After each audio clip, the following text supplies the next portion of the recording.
Assalamualaikum warahmatullahi wabarakatuh. Bagi bersama hamba yang menonton channel YouTube pengobatan alternatif jiwa rantai, jangan lupa subscribe, like dan komen. Dan tombol komentar. Terima kasih banyak. Kalau ada kata-kata kami salah di dalam pengobatan alternatif jiwa rantai, kami minta maaf sedalam-dalamnya. Mudah-mudahan bisa datang sama dia kok permintaannya dikabulkan sama yang beliau model lupa tuh. Kita wak sebagai hamba-hamba berusaha.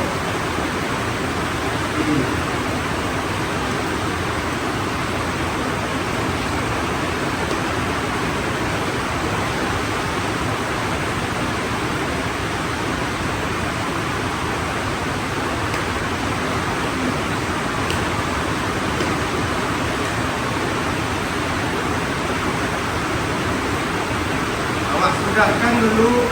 Assalamualaikum warahmatullahi wabarakatuh. Sampai pagi kan.